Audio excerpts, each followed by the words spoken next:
If you're trying to make any kind of meaningful, effective change in your life, you've come to the right place.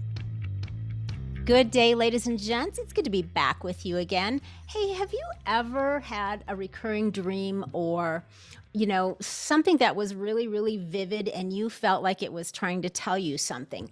Or maybe you had one that ended up actually being like a premonition. I think that probably most of us have had dreams that made us contemplate their meaning at some point in our life. So today we're going to get some help from a dream expert.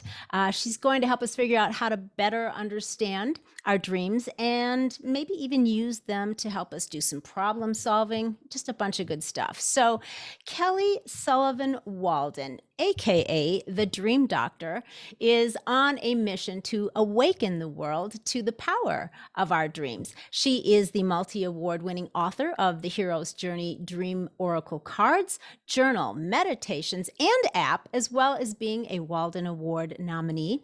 Kelly is a certified clinical hypnotherapist, frequently featured in print publications as well as on radio and TV shows like Dr. Oz.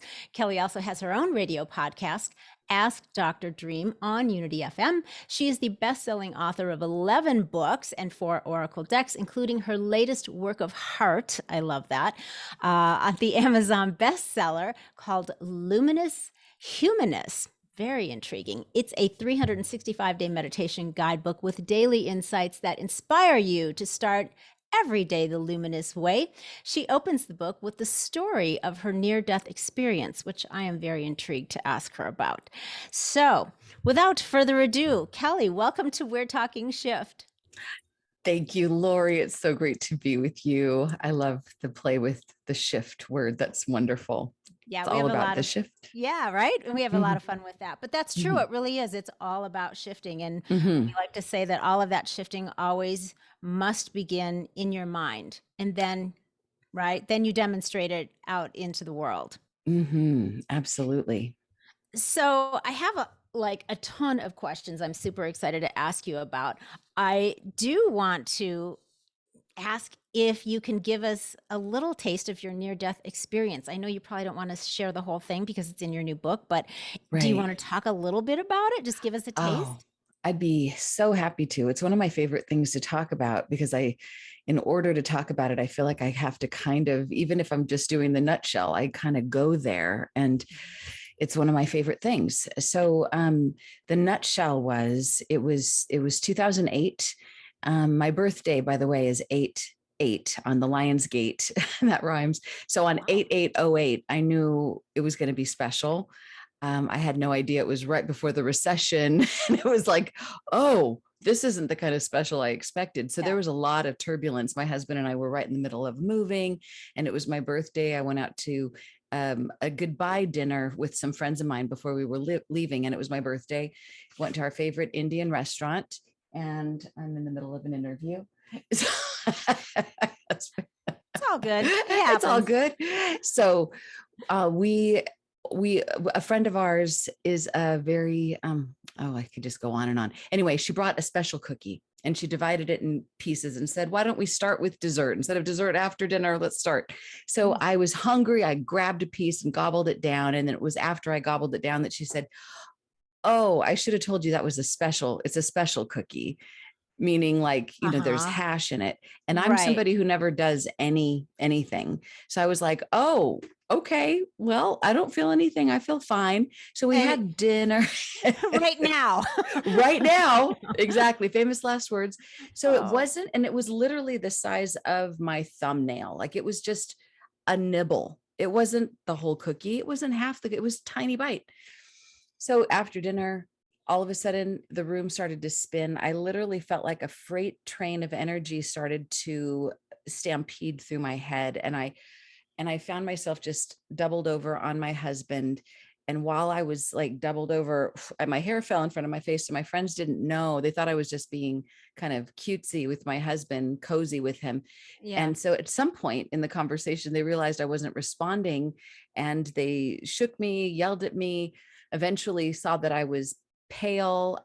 They said that I had gone white and I was ice cold. They were slapping me, poured water on me, screaming, totally Oh, so they beat non-responsive. you. They beat me all the when you couldn't defend yourself. Can you believe it? You know what? Retroactively, I'm a little pissed off. I mean, excuse me, I've got a bone to pick with these people. Right. What do I look like, a pinata? Now that you mention it. Exactly. It's a Wait, little my brutal. story just changed right now, Loree. I thought it was so sweet. Anyway, in their world, I just like they tried to call 911. It was a busy Saturday night. It was crowded. It took about 15 minutes for the ambulance to come.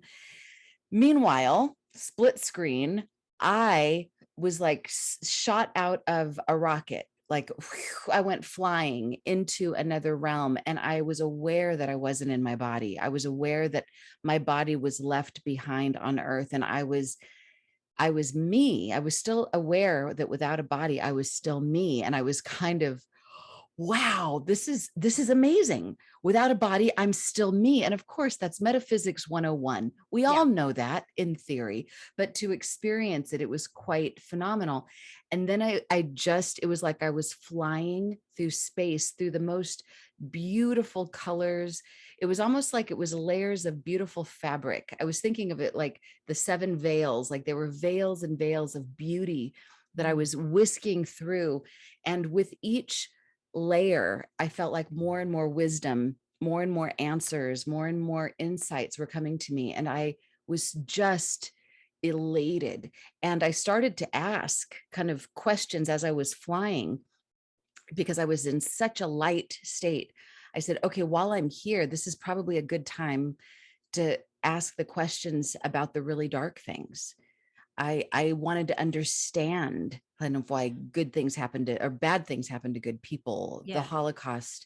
I wanted to understand the Manson. I wanted to, like all of the horrible things. I wanted to understand them. And as I thought of the questions, it's like I'd go down a rabbit hole of understanding the long term, the big picture. I saw how victims of anything were liberated, and there was almost like an equal and opposite experience for them, the wisdom that would show up on the other side. And the people that inflicted the harm, I was able to see, oh my God, they have a huge price to pay. Like there is ultimately justice. And I saw so it was like everything was beautiful. There was, even though of course I would never say that, so don't tell anybody I just said that, because I might get killed for saying that. But there was ultimately, in the big picture of things, there was ultimate beauty and ultimate justice.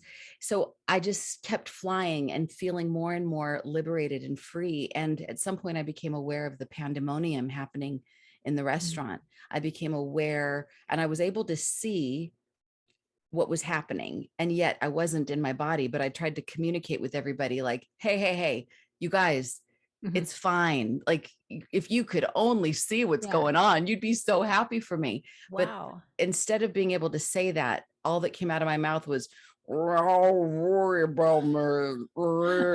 then they got really worried. Yeah, I bet. Possessed by a swamp monster. Oh my God. Well, the cookie maker must have been really panicking by now. Oh yeah. Oh, she was like, oh, what have I done?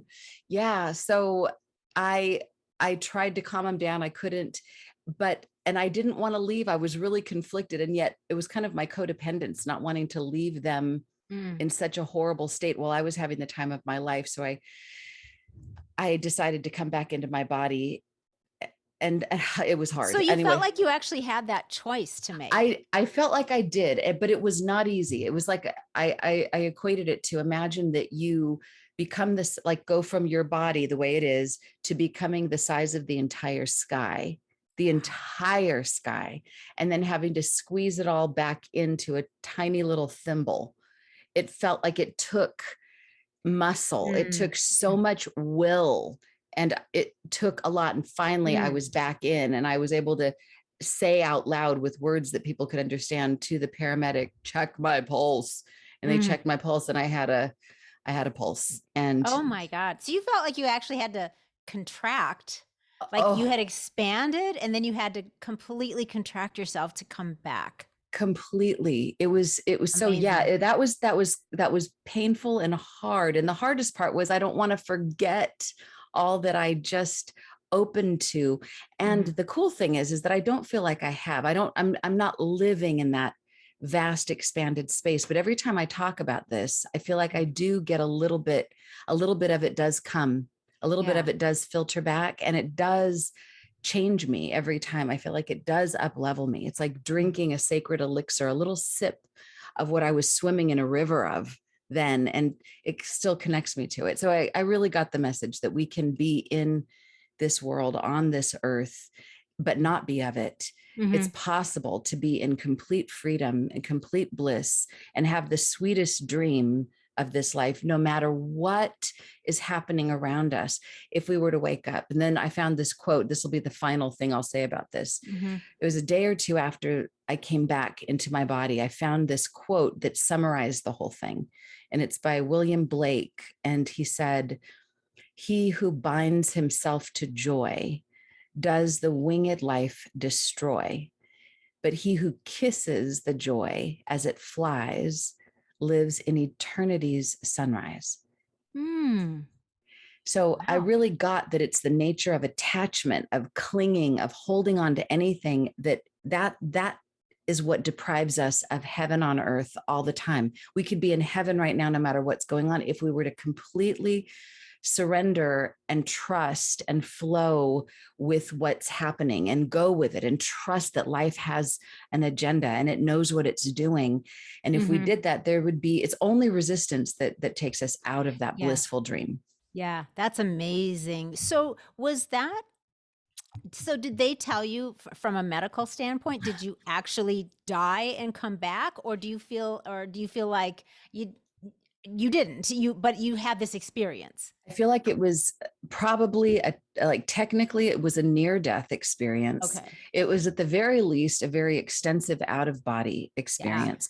But there was they said that my pulse was like, I think it was just almost completely flat. I don't remember exactly, but they said I was ice cold.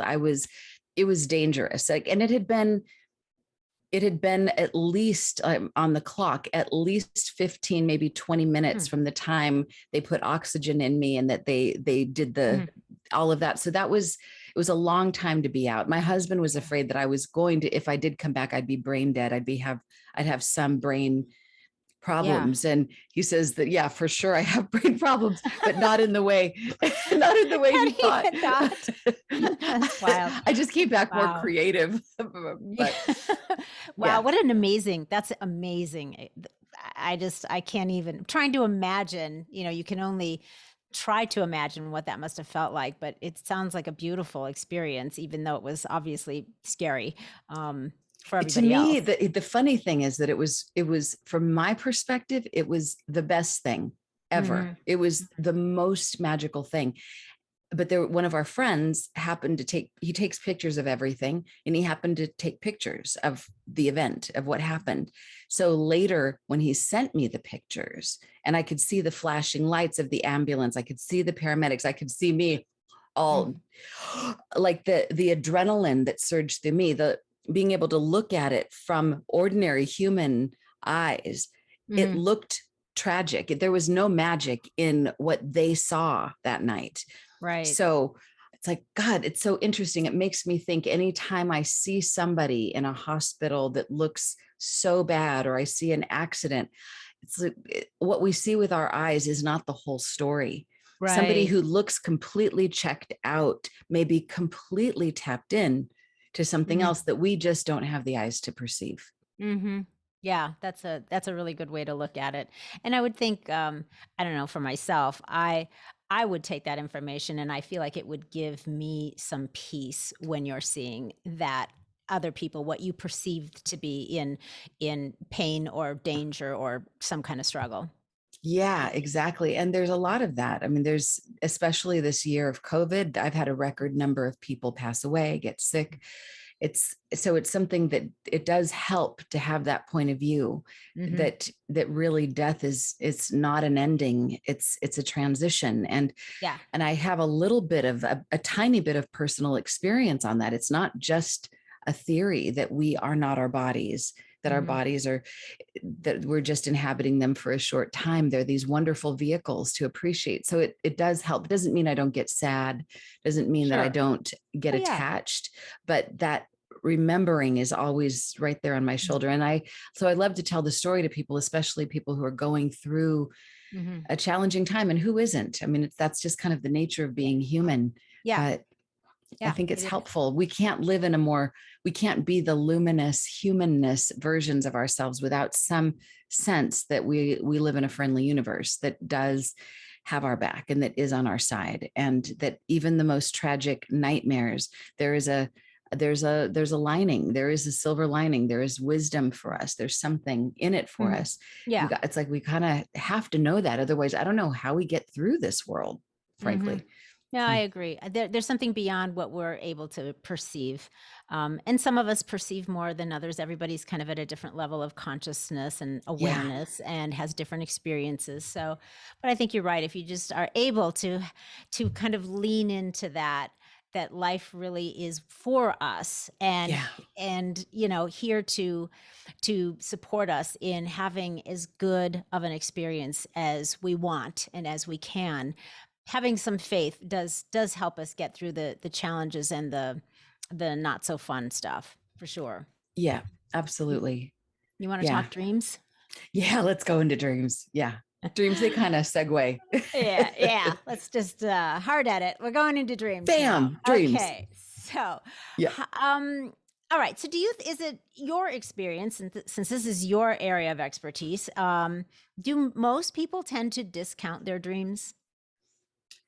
Yeah, there's a lot of people that I now know over the years that are kind of in the dreaming community that don't. They're very religious about their dreams. Dreams are highly important. A lot of indigenous people feel the same way, that dreams are essential. But I'd say the vast majority of people in the Western world do discount their dreams as irrelevant because they are strange, they are coded, and they don't, it's almost we treat our dreams the way that we treat people speaking a foreign language that we don't understand. It's like, they're not saying anything. They're not blah, blah, blah, blah, blah. It's like, they couldn't possibly be saying anything of any meaning until you learn that language. And you're like, oh, wait a minute, these people are actually saying something. This is important. Yeah. So, I mean, it's easy to discount them when you have something that there's no logic to it. It makes no sense. You're like, I don't know who those people were. I don't know where I was, all of that. So why? So first of all, why should we pay more attention to our dreams? Well, on a very basic level, there is hard science from Harvard and many other dream study places that paying attention to our dreams make us more intuitive navigators of our life in our waking reality. And who doesn't need more navigational prowess in their lives? Every day we have decisions to make. Every day we have to make choices. And if we had more of a sense of guidance to do that, we would feel more confident and we would probably choose better and do better. So there's evidence about this. And then we can get up a little bit more lofty and think about the people who have contributed phenomenally to science, to academia, to music and the arts. There's so many, like even Thomas Edison, the filament to the light bulb came to him in a dream. So we wouldn't have light, we wouldn't have electricity were it not for this great contribution and he was in the dark, literally. How am I going to make this? I see it in my mind. And in his dream, he was able to see that missing piece.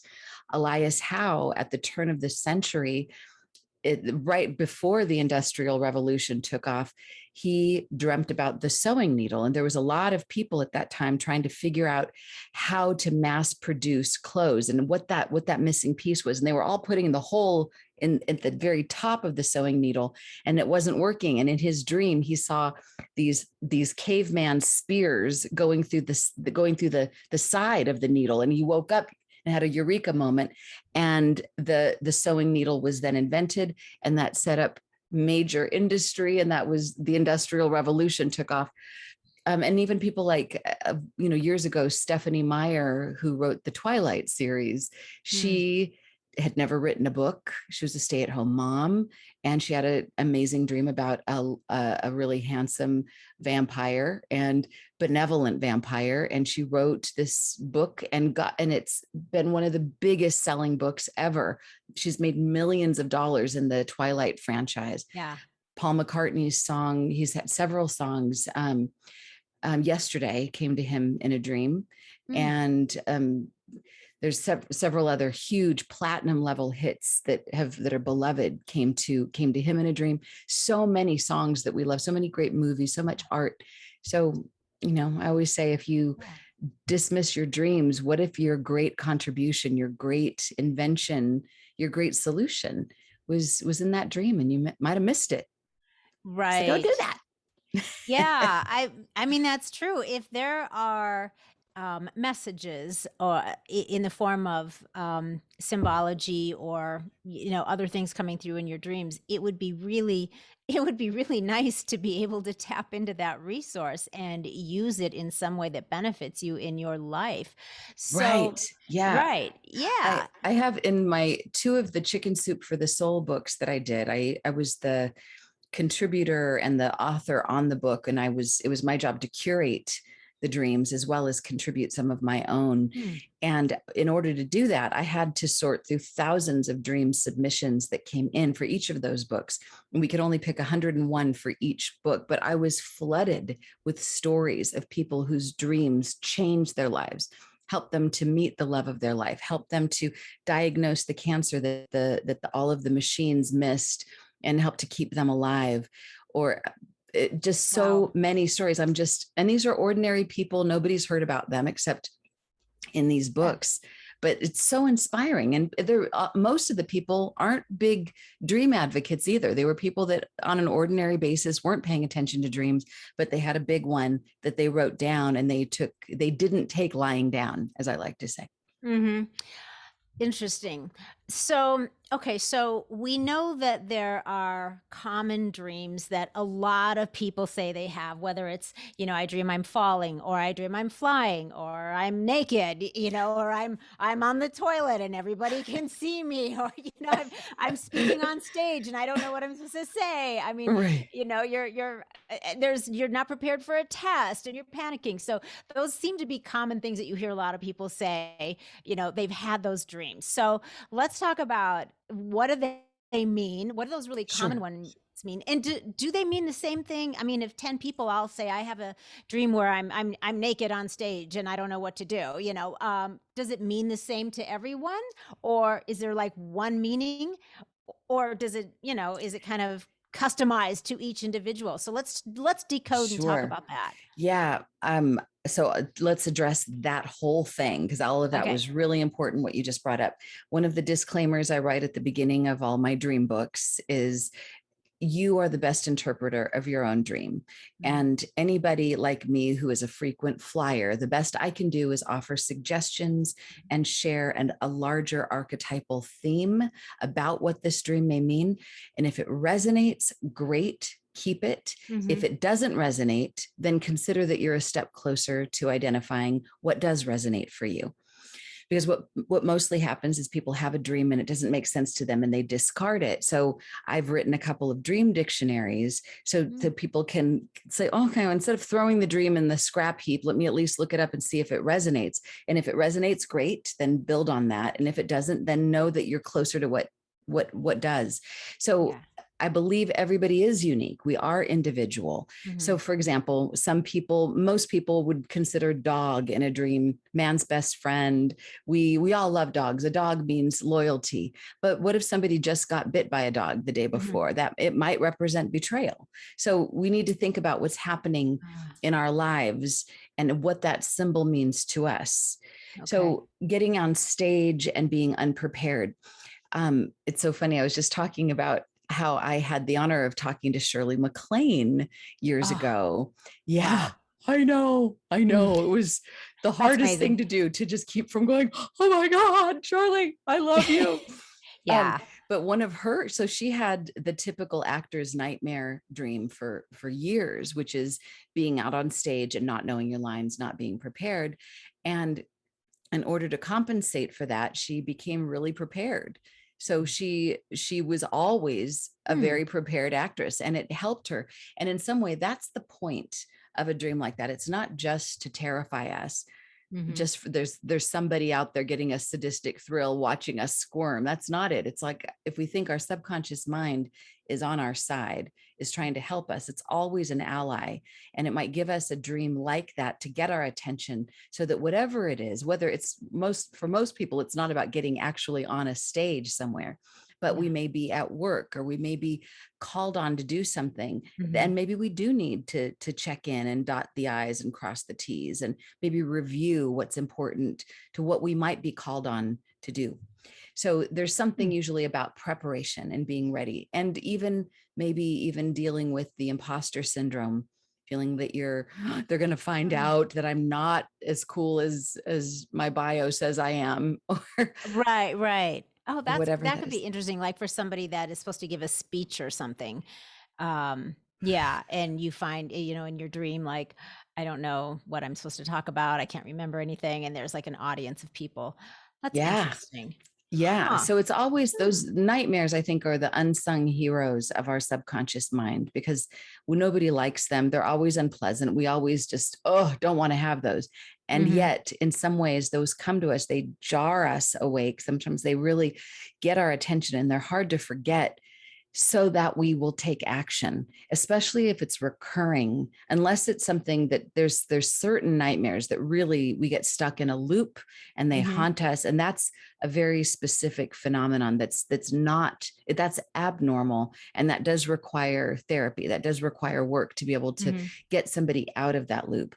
But typically, a nightmare that loops is simply telling us we haven't yet solved the case. We haven't yet made that adjustment in our lives. And once we do, we usually get some kind of a reward dream letting us know that you did it, you're on track. So it's important. Yeah. So, what about like premonitions? So helping somebody when they wake up and they feel like they've been, is this a message? Is this something I need to, contemplate, or is this a premonition of something that is upcoming? How would you discern the difference without waiting to see if it comes to pass? Exactly. Well, that's the thing. We don't know it's precognitive until there's some kind of outer proof that we experience this ahead of time. However, if we pay attention, we start to notice certain patterns, certain themes. For example, one of the stories in Chicken Soup for the Soul, Dreams and Premonitions with Kat Canavas, she would, whenever there was a precognitive dream, there would be this particular Franciscan monk that would show up, and she's Jewish. And so she's having a monk show up in her dream was really abnormal. She didn't grow up with monks. So he stood out, but he would always show up when there was something important for her to know. Some people I've talked to, whenever it's a precognitive dream, it takes place in a movie theater, or there's some other character that shows up, or there's a particular feeling that is distinct from the rest of the dreams that they have. So if you pay attention enough, you start to notice, oh, this is the way I felt that last time it was precognitive, or this color showed up, or Aunt Susan showed up. And so so you start to notice these things. And you can also be aware of what's going on in your life. For example, my mom years ago had I grew up in the suburbs, and in her dream, she dreamt about a big tractor, and there was a man on the tractor, and he fell off and really hurt himself. And she woke up, looked outside our front room window, and there was a tractor in the front yard of our neighbor. And that is not something we had ever seen in a suburban neighborhood. You'd never see a tractor, and there was a man sitting on top of it. So she walked over with her hair in rollers and in her nightgown and just said, I don't mean to scare you, even though I look pretty scary right now, but I had a dream about a guy on a tractor. And without telling you too much, I just want to say, please be careful. Oh, wow. And he looked at her like she was crazy, but nothing happened to him that day. All was fine. And had she not said something, maybe he wouldn't have been so careful and maybe it would have gone worse. So we don't know exactly, but you have to just become aware of if there's something very strange in your dream and it shows up the next day, consider that there's some kind of communication. And in that moment, I thought my mom handled that really beautifully, because she didn't say, be careful, you're going to die. Right. And, it's like, that could be a self-fulfilling prophecy. But I think if we have a dream about somebody, we could say, just be aware as you're traveling today, be very aware of your surroundings. And if you should come upon a man with a red hat, maybe walk the other way. Maybe run. Maybe switch seats. I don't know. Right. Avoid him. Just avoid him altogether. Right. I get it. That makes sense. But because maybe, like you said, if your mom hadn't have done anything, who knows? I mean, maybe he could have had an accident, and maybe just her sort of gentle showing up sort of was a pattern disruptor of sorts. Exactly. Like an energy disruptor, and it changed maybe the course of things. Who knows? I mean, everything's energy, right? Maybe. Exactly. It's just better to err on the side of caution. And I think it's better to err on the side of oversharing, but doing it in a way that's not alarmist. Like, get calm and just deliver the information as calmly as possible. But your part is to deliver the information. And you can ask permission. Hey, I had a dream about you last night. You open to hearing about it? Sure.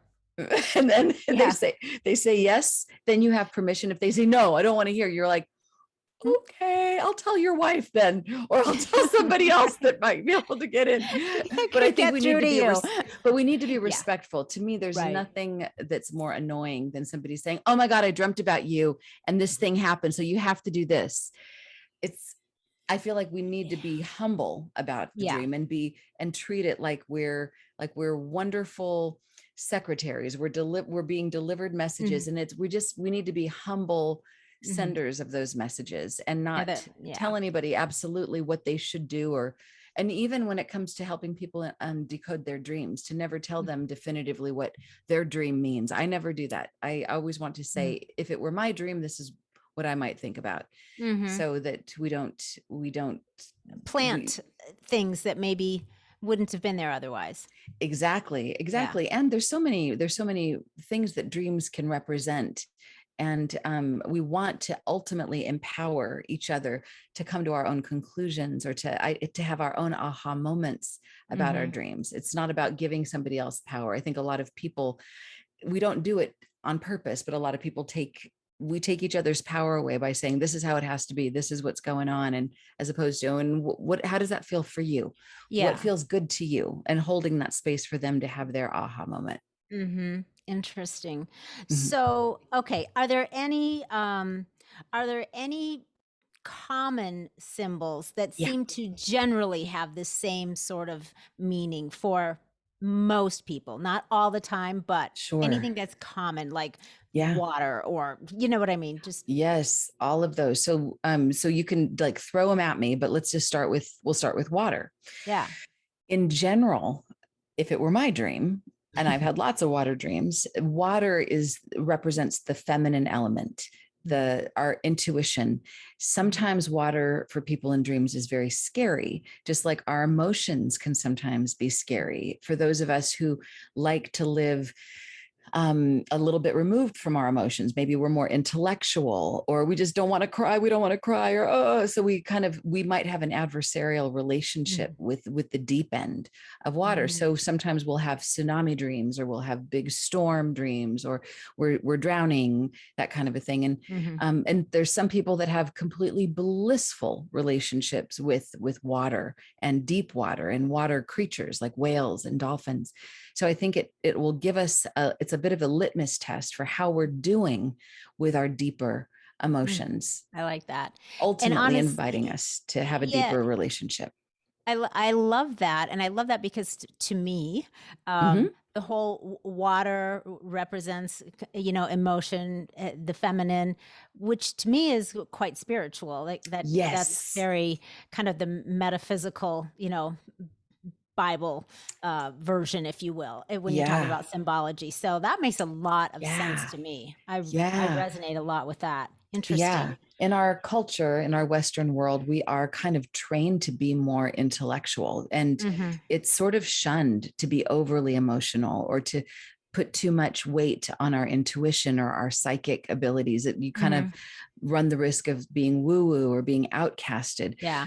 But so really it's kind of a shadow figure in a sense, the water, because it hasn't universally been completely embraced. So I think some of us are better and more fluid with it than others, but I think anytime water shows up, it's an invitation to go deep and Hmm. to flow and to find our ability to breathe under that water and our embrace our inner mermaid, embrace our inner whale, embrace Right. the ocean of our emotion, so to Yeah. speak.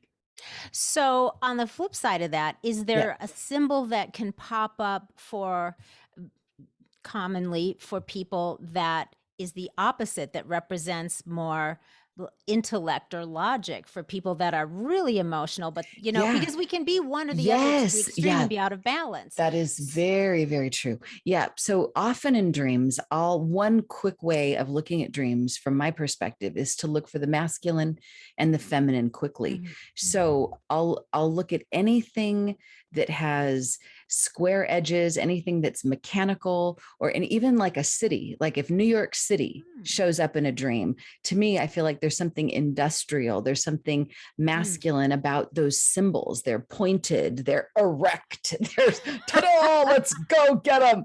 And versus the water or rounder shapes or things that are more fluid. So Right. off, it's Yeah. interesting to see the juxtaposition of Yeah. those things, and even swords or fighting or things that are very Mhm. strong, or even Freudian, that would say all of those things are very Mhm. much not necessarily about penis envy, but Right. but we could say they're about conquering things. So Okay. it's interesting because I'll sometimes there's many dreams that I hear about an industrial city where there's a factory and there's smog, and right next to it there's this beautiful island and there's this sumptuous sea, and it's like, Mm. oh my god, wow. So this is like masculine feminine side by side, and where's the person identified? Are they in the city trying to get to the water, or are they in the water saying, thank god I'm not over there?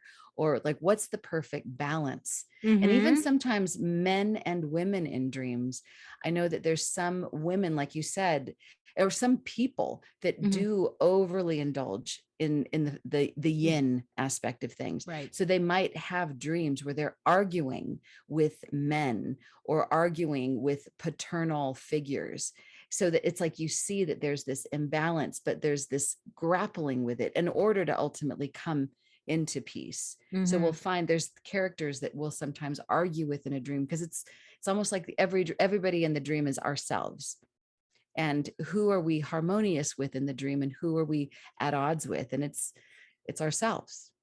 Oh, that's so interesting. And that is such a good thing to keep in mind, because Yeah. we unless, somebody is sharing that insight with us and we're receptive to it, of course, we naturally think just like we do out in the world, and we're Yeah. separated from all of those other beings, right?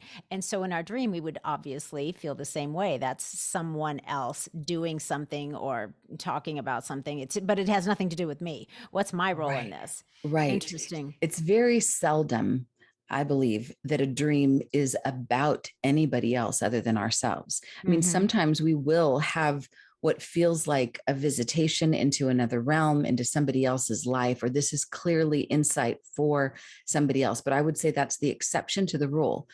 One of the quickest ways, people always want to know how to interpret dreams. One of the quick shortcuts is to imagine that everyone in the dream is you.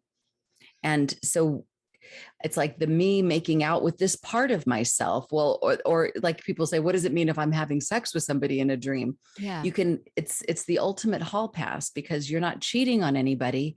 Even if you're in a committed relationship, if you're having a sexual experience with somebody in a dream, it's an aspect of you that you're intimately bonding with, the Oh, part of interesting. you that is daring and adventurous and rogue, or Wow. the part of you Yeah, exactly. Good The to bodice know. ripping part of yourself.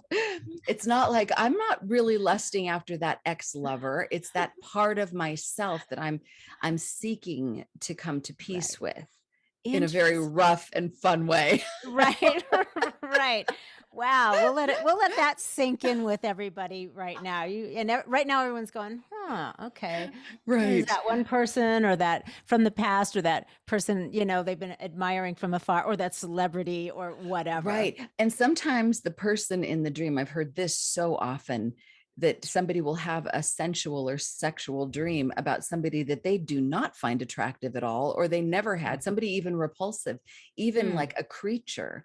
And again, from the perspective that everyone is ourselves, you ask yourself the question, give that person 3 adjectives to define their character. Are they old? Are they wise? Are they cruel? Are they insightful? Are they fun?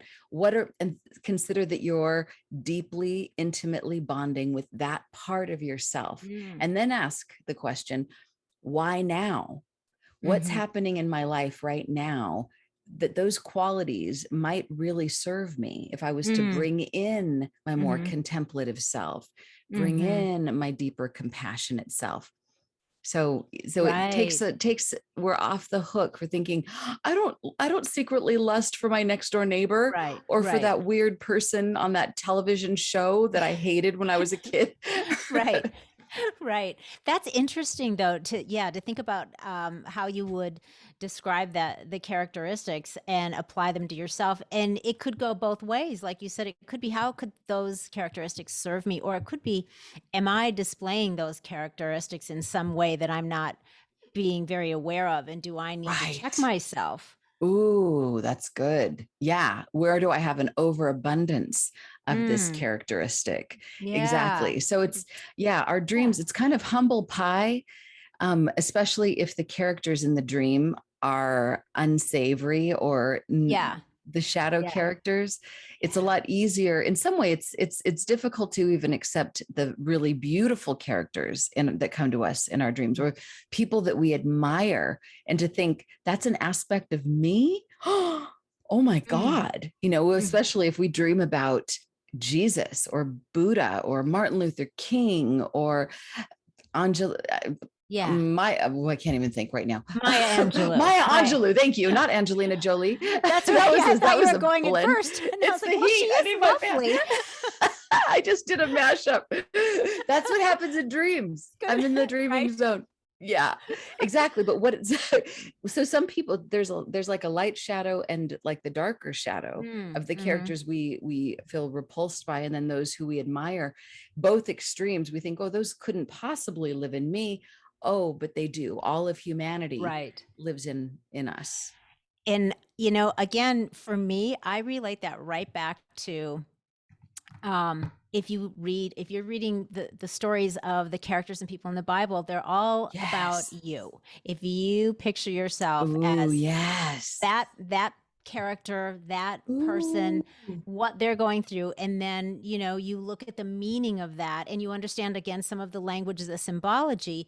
It's always about us. We're everyone in the Bible, and it seems like you could that kind of layers right over what you're talking about with dreams. I think especially if you are a student of personal growth, personal development, and you are really somebody that is trying to, rise to your full potential and become the best version of yourself, then you would want to look at things that way, because it's like a resource for you. Here you go, right here. Just think deeply on this. Be honest with yourself, and you might actually be able to to grow to that next level, or break through something that's holding you back, or whatever. Interesting. Yeah. In fact, take that to an extreme, and then we would see, because we're dreaming all the time, we're dreaming right now. This is just a different type of dream that we're having than the kind that we have when we're asleep. So really, everyone we see is an aspect of ourselves. We're always looking in the mirror. we're all, and sometimes we love what we see, sometimes we don't. But I think this is one of the reasons I'm passionate about dreams, because I believe when people start really doing dream work, they start to naturally see the world as if it were a dream. And we stop being so they, them, other oriented. We start to see that they are me. They're a part of myself. Instead of trying to get rid of them, let me try to alchemize them. Let me try to embrace them and incorporate them into the light that is me. So that ultimately, I always say that our charge is to enlarge. If there's any part of us that we reject, maybe we just need to grow our light so big that there's room in the hologram of who we are for every single being, even the ones that are the most yucky or the most like, oh, I don't like them, I hate them.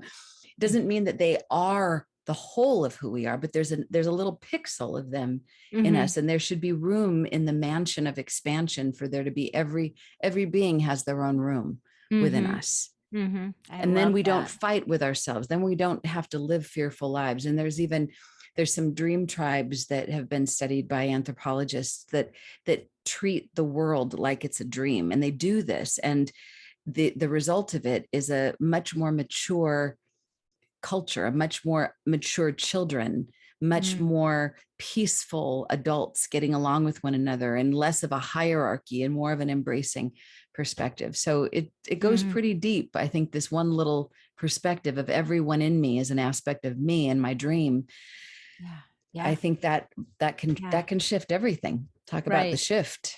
Right. So interesting. And I should have asked you this earlier. So, but now's a good time, real quick. How did you get into doing this? How did you become a dream expert? Very strangely, as one would imagine, I think, because I don't know that there's many people that say, I am going to be a dream expert when I grow up. It was so it wasn't a result of the hash cookie. No, that was part of it. That kind of accelerated things, actually. Yeah, that just, my path was already happening, and it was like rocket ship from that point on. Yeah. But what happened? So I became a hypnotherapist about 20 years ago. And in the midst of becoming a hypnotherapist, I started to work with clients on the level of the subconscious mind. And then when I realized that the dreams are the language of the subconscious mind. So in sessions with people, I would often suggest that whatever we didn't get to finish in our session together, they would finish working on in their dreams, and their dreams would help them facilitate whatever other elements, because only so much can get done in an hour, but a lot can happen in the dream time that's related, and that they would remember their dreams, and that remembered dream would help give them the next step on their path. So I noticed how the therapy started to accelerate as I would do this. So that was kind of my own little experiment that went really well. So my clients would come to me with dreams, and of course, when somebody shares a dream in a therapeutic situation, they kind of expect some answers. So I started if it were my dream, offering suggestions, but I didn't think that this would ever become a focal point. It had been something that was very personal to me. I started dreaming vividly as a little kid, and had a partner in crime in my sister Shannon. We always shared a bedroom and shared a lot of dreams and dreamscapes. So that was it was always a really special part of my life. But it wasn't until I was having a lunch with my book agent. I was trying to sell a totally different book, and she was telling me, so no one's really buying. Nobody really wants this book, but I think you should write a book on dreams, because every time we talk about anything, dreams always come up. And I really love your opinion on dreams. And I think you've got something. And I thought she had lost her mind, because I thought it was it's kind of like the fish swimming in water being asked to write a book about water. They're like, what water? What are you talking about? Isn't this just the most ordinary thing? And she really encouraged me. And I put a book proposal together. She sold it to Warner Books, which at the time was it's one of the big publishing companies in New York City. And the book came out and did really well. And then that kind of created the demand for the next book. And just I mean, there were so many things, a television show here, a television show, lots of media. And it's like, before I knew it, my life had become very, very dream centric, and so much joy, so much juice. And That's I love it. amazing. That's Now I've written 11 amazing. books, Wow. That 4 is Oracle decks. fantastic. Yeah. That's amazing. I love that. And so interesting that it was your agent that actually had to say, "Girl, why you talk about dreams? Why are you not writing about dreams?" Essentially, write a book about dreams. Funny. Yeah. Yeah. Funny. And I tell this to people sometimes, and they're like, okay, so the moral of this story is to like be clueless. Like, what are you trying to say? And I said, sometimes I think what's most obvious to everyone else, we are most clueless about in our lives. Yeah. And I'm somebody that's got a lot of drive, and I was really trying to do other things that I thought I should do. And it was like the door closed, but the window opened. And I was like, but I really want that. And it's like the universe is saying, no, no, no, honey, here's this. So I feel like sometimes it's not this way with everybody, but sometimes the best things have a life of their own through us, and we just have to surrender. We just kind of have to trust that flow. And often the best things are not the ones we plan.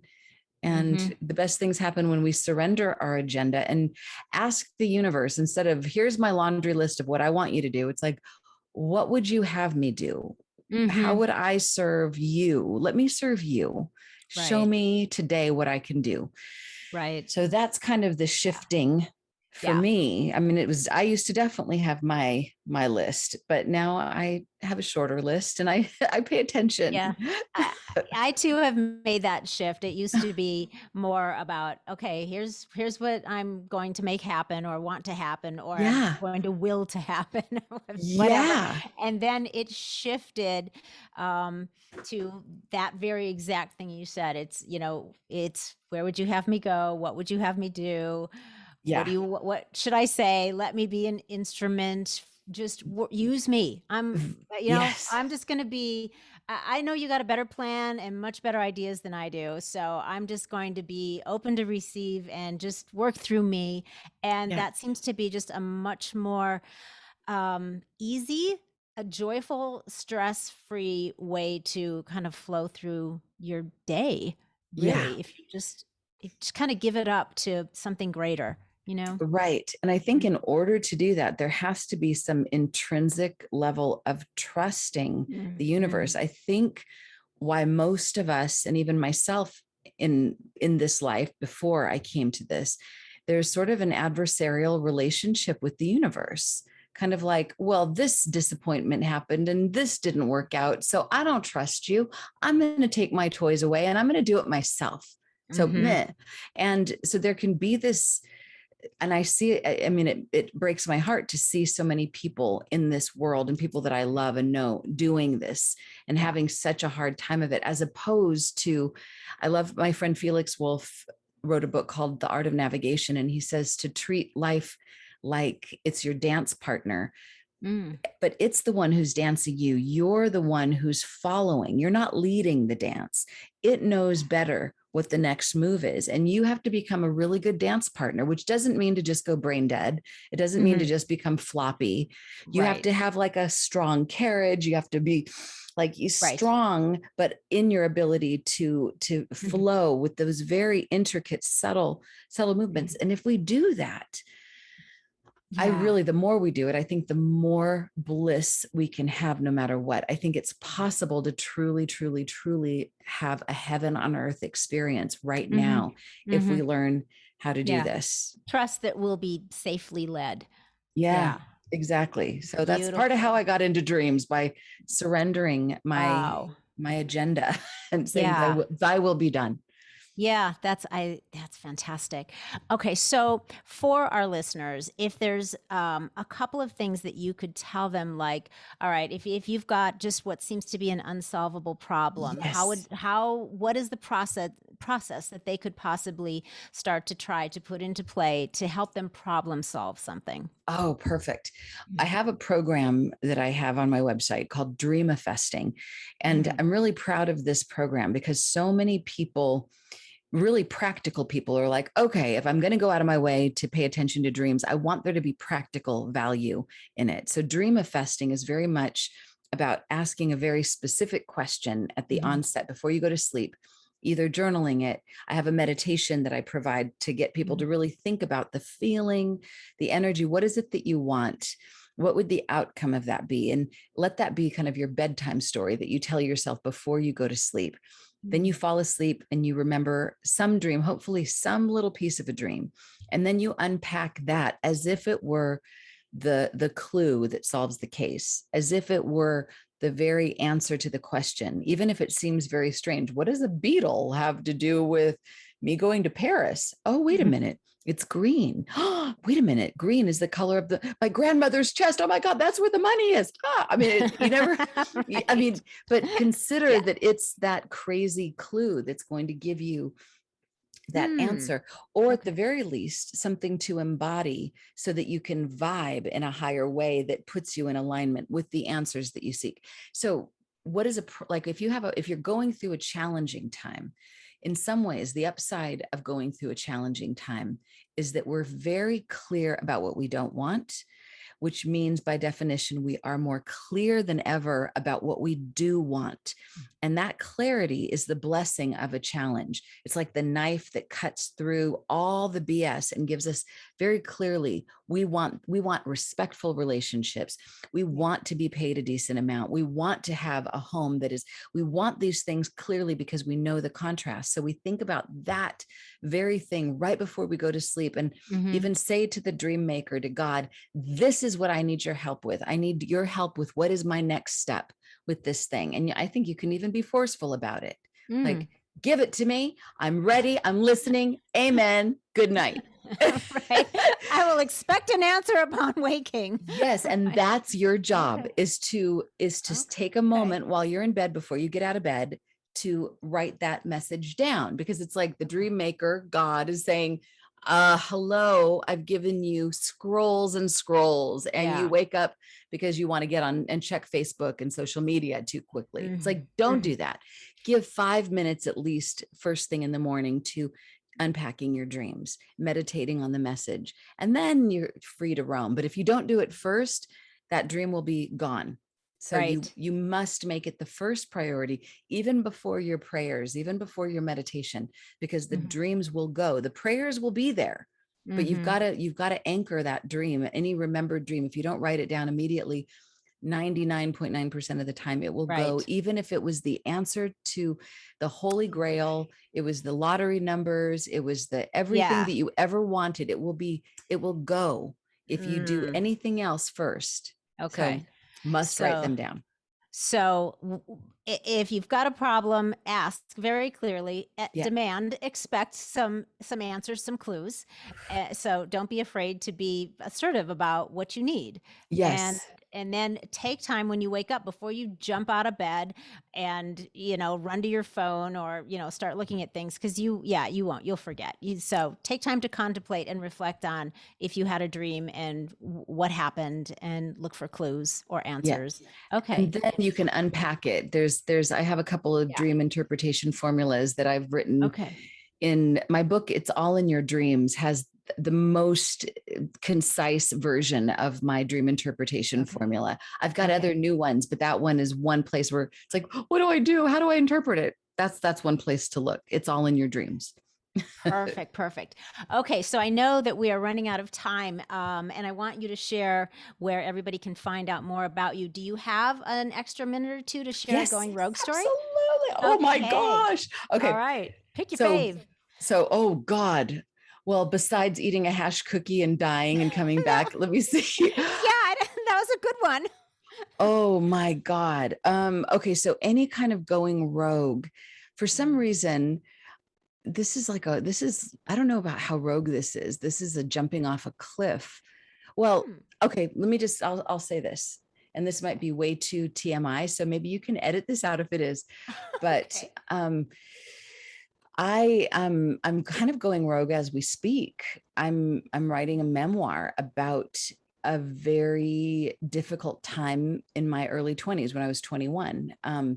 Probably the darkest time of my life where I actually was a stripper for a year in Hollywood. And I come from a sort of religious family. I was Catholic. I was a good girl. So this was not par for the course. This was not a No, I'd call predictable. this going rogue under those circumstances for sure, Kelly. Yes, going Yeah. rogue. Carry on. So in order, so I'm practicing what I preach in terms of, I tell people whatever the worst thing, whatever your worst secret is, you can turn it into the best thing if you shine enough light on it. If you embrace whatever that part of yourself is that you've been rejecting. What if you treat it like it's the prodigal daughter or the prodigal son, like bake a cake, have a feast, bring it home and unpack it and love that and incorporate it. And it's like, oh, wait, I need to do that. I need to practice what I preach. So for the last few years, I've been writing a memoir about this time in my life and it's been very healing, even though I wouldn't say that going rogue story was like, yay. It was very hard and very much an exercise in going against myself and taking other people's word for it and believing the authority figures at that time in Hollywood that seemed to know better for me than what I knew for me. So it wasn't a great, it's like, it's a cautionary tale. It's not a follow my lead and do this yourself. Hey, everybody.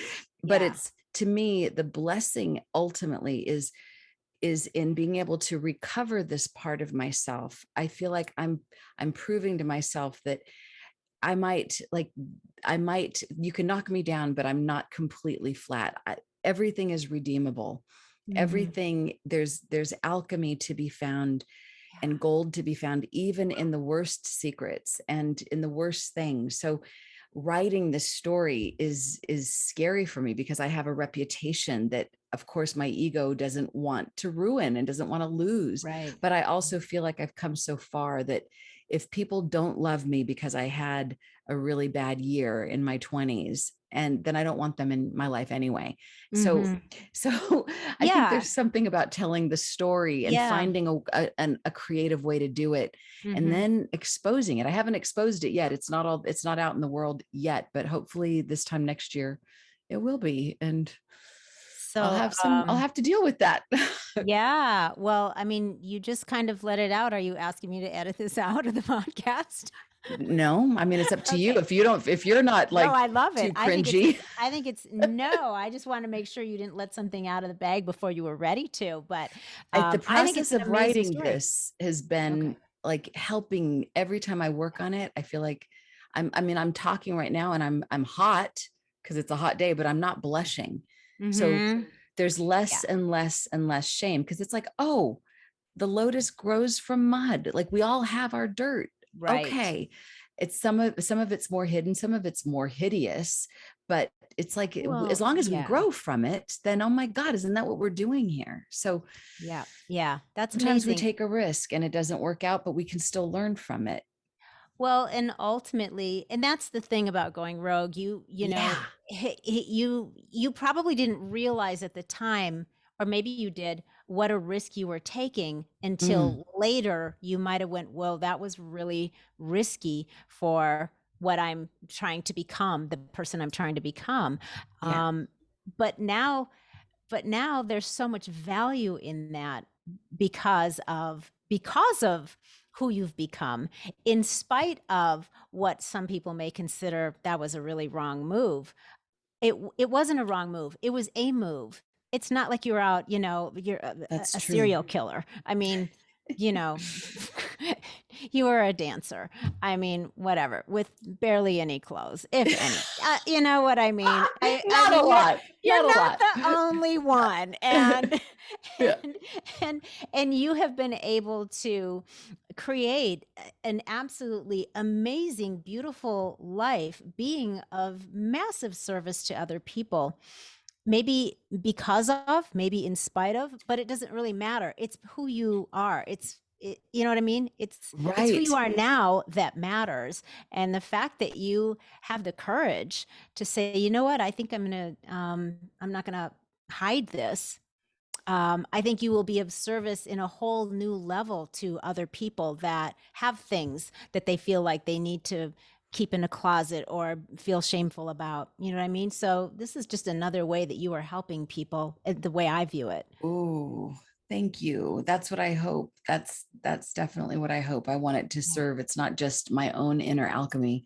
I would like it to help give courage to others. I mean, the Me Too movement has been very encouraging to me, having so many women speak out Mhm. about.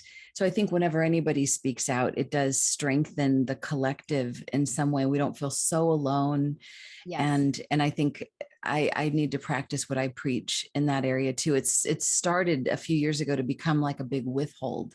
So it's kind of Mhm. like, we implode if we hold Mhm. things in, and I'd rather explode and have it be a little messy than hold something back.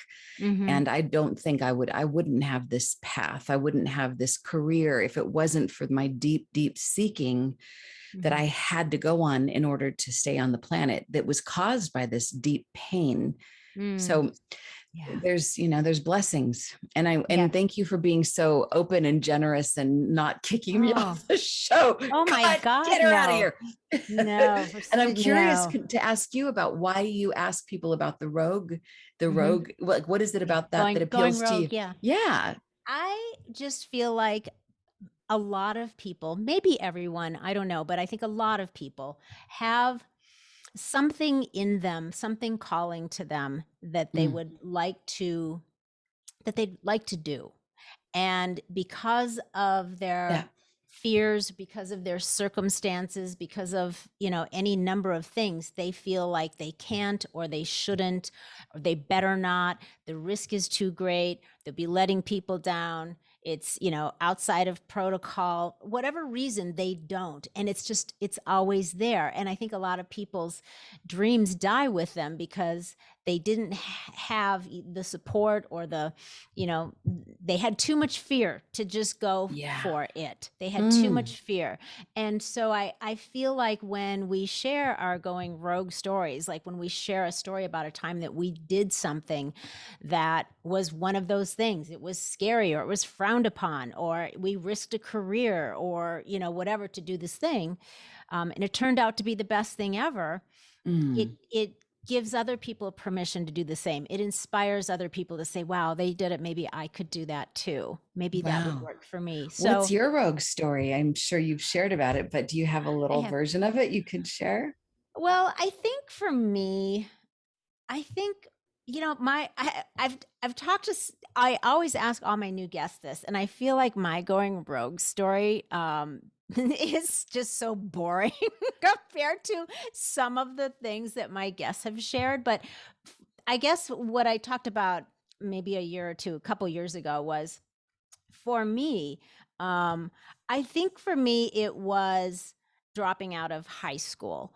And even though I think that that's not as big of a deal these days, but when I was in high school, and I would have graduated in 1979, and I lived in, suburban Minneapolis, not many people did that. So it was definitely for me a going rogue move to just drop out of high school in my senior year, Hmm. because all I wanted to do was work. I didn't want to stay there anymore. I was done. I felt like I was in a straitjacket, and this is a waste of my time. So I just wanted to work more. I already worked, but I wanted to work more.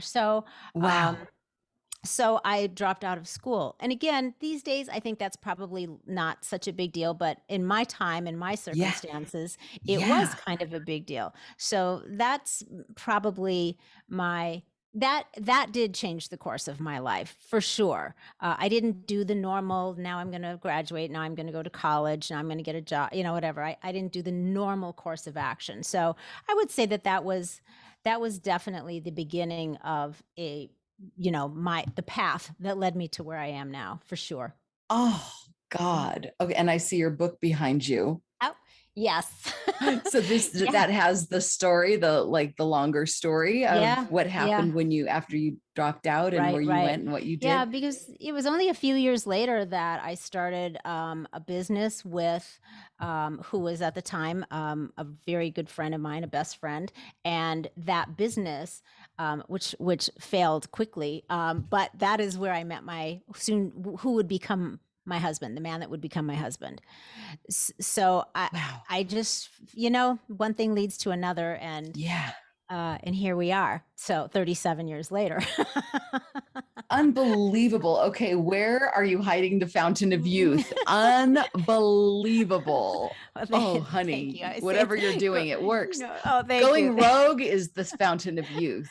I like going rogue. As I many do. rogue Thank moments. you. We age backwards, I think, when we live Right? on that edge. Yeah, it was, just a little unprecedented. So, Good for you. I love hearing that. I think there's something really refreshing about this rogue question, because it's not what we would expect. I mean, I didn't expect that. And I think you appear like there's just something that is kind of perfect about you. And so you'd think there was never a ripple in that perfect pattern. And yet I could imagine, and even though it's maybe more common these days, sort of, but I could imagine that was disruptive, and that was hard, and it took a lot, but I'm proud of you. Well, thank you.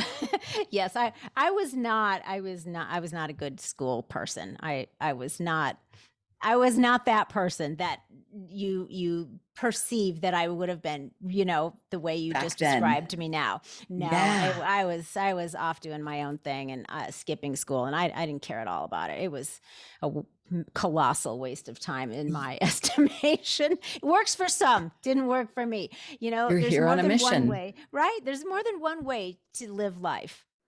Yeah. So just find your way. Right? Woo! I think there's a song that goes with that. You can go your own way. Yeah, exactly. All right. So I know you have been so gracious with your time, Kelly. And I really appreciate the extra time that you just spent with us, and you've shared amazing things. I love everything you talked about, and I think that everyone is really going to get a lot out of it. I would love for you to share where people can go to find out more about you and your services and your products. Sure. My website, kellysullivanwalden.com, is kind of the hub for all things. If that's too hard to spell, you can also go to ihadthestrangestdream.com. That will take you to my website. So all of my books and oracle cards are all there. Also, you can go to Amazon, but on kellysullivanwalden.com, I have a couple of new programs going on. One is, I'm calling it the Get Her Done Authors Workshop. This is like a new thing I'm doing for people who dream of writing a book, because I've written so many. A lot of people come to me wanting suggestions and support. So I'm doing a program to help people just get her done. And it's the author's journey. And there's a whole bunch of other programs that I have, like the Dreamifesting that is on there. Also, I have a special series on my weekly podcast called Searching for Satya, the girl with the blue ukulele. I'm kind of sort of a mystery about a missing woman from my neighborhood that I'm trying to find, using the psychics and all of the people that I know are really powerful dreamers to try to help find this young woman that has gone missing. So that's, yeah. That's interesting. I know a very, very, very good psychic. Maybe I'll ask her if she's interested in connecting. Bring them on. Yeah, I'm open, because the mother is who I've connected with, who's going through a very hard time. It's been 9 years since her daughter's been missing. No contact, and no sign of foul play where she was last seen. But it's a mystery. Oh, wow. And it's happening. It's unfolding as we speak. So I'm dedicating my weekly podcast to inviting people to dream and bring on their psychic gifts and even their physical level investigative gifts to help us find this young woman. Wow. What a mission. Bless your heart. That's amazing. Thank you. I will definitely reach out to her. Great. Thank you, Loree. Absolutely. Thank you. And we will share your websites and stuff in the show notes, so people will be able to find that easily. So thank you so much for hanging out with me for all of this time. I really appreciate it. What a gift. I just don't want to stop. I'm just like, gab. I know. Okay. I was like watching the clock going, oh no, I'm not going to have time for all my questions. I had so much to talk to you about. And you were just wonderful though. So let's just do it again sometime. Sounds good. Sounds wonderful, Awesome. Loree. All Okay. right. All right, everyone, that is a wrap. Thank you so much for hanging out with Kelly and I today. Make sure you do check out her website. She has a lot of amazing things that I think you're going to really find helpful if you apply them in your own life. So make sure, please, to give us a rating and a review. That inspires other people to check out all of the good shift being shared here. Subscribe if you haven't already. And until next week, stay feisty, my friends. Pay attention to your dreams, all right? And I'll see you next week. Oh, go make some epic shift happen in your lives. And that goes for you too, Mr. Gary Vee. See ya.